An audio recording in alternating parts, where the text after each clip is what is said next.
Negara itu tak lain dan tak bukan adalah Malaysia. Dalam beberapa tahun terakhir, negeri jiran tersebut benar-benar membutuhkan kehadiran Indonesia, entah itu di bidang ekonomi, budaya, maupun lainnya. Sayangnya, dalam beberapa bulan terakhir, tampaknya Indonesia semakin sulit untuk membantu Malaysia.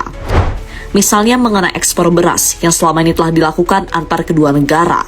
Lantas mengapa hal itu bisa terjadi dan hal apa yang membuat Indonesia tidak bisa memberikan pasokan beras ke Malaysia? Pada tahun lalu, Malaysia resmi mendeklarasikan sebagai negara maju. Klaim itu didukung oleh pencapaian status pendapatan menengah ke atas, infrastruktur modern, dan pertumbuhan ekonomi yang stabil. Sayangnya, deklarasi tersebut belum mendapatkan pengakuan dari negara-negara lain, entah itu dari negara berkembang maupun negara maju. Hal inilah yang membuat klaim tersebut kembali diragukan. Klaim dari Malaysia tadi semakin diragukan, karena sampai saat ini mereka masih memiliki masalah yang sulit untuk dipecahkan. Masalah yang dimaksud adalah krisis pasokan beras. Bahkan pemerintah sana sampai membatasi pembelian maksimal 100 kilo per orang.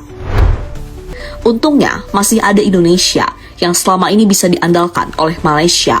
Diandalkan yang dimaksud adalah ketika pemerintah Indonesia dan Malaysia terus melakukan kerjasama mengenai ekspor beras.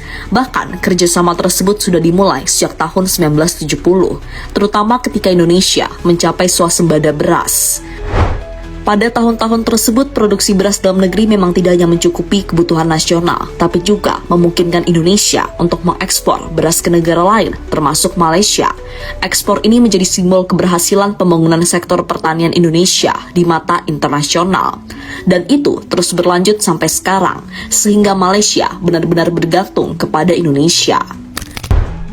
Pada tahun lalu, pemerintah Indonesia kembali menjajaki peluang ekspor beras sebanyak 200.000 ton ke Malaysia. Rencana itu muncul di tengah melimpahnya cadangan beras nasional. Hal ini diungkapkan oleh Direktur Utama Bulog, yakni Ahmad Rizal Ramdhani.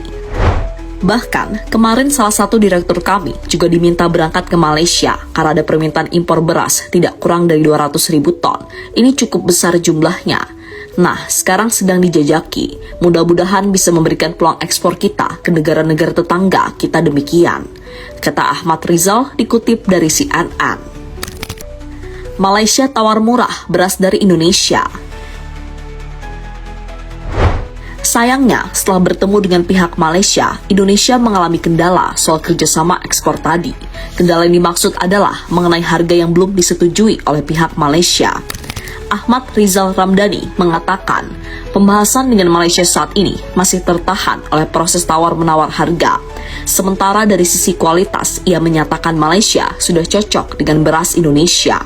Atau dalam hal ini, tidak ada persoalan. Kami nego untuk harga kemarin, nah harganya belum cocok. Karena kalau kualitas mereka sudah oke, nggak ada masalah. Tinggal harga yang menurut kami agar dinaikkan lagi, karena harga yang mereka minta terlalu rendah, masih di bawah Rp10.000 per kilo, kata Ahmad Rizal pada media.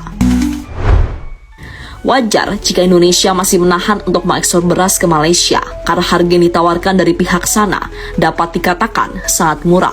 Padahal beras yang rencananya bakal diekspor tersebut merupakan beras premium, dengan harga yang ditawarkan Bulog berada di kisaran Rp13 hingga Rp14.000 per kilo. Dengan selisih harga tersebut, Rizal menegaskan, kesepakatan belum mungkin tercapai dalam waktu dekat, namun dirinya tetap terbuka untuk kembali melakukan negosiasi dengan pihak negeri jiran tersebut.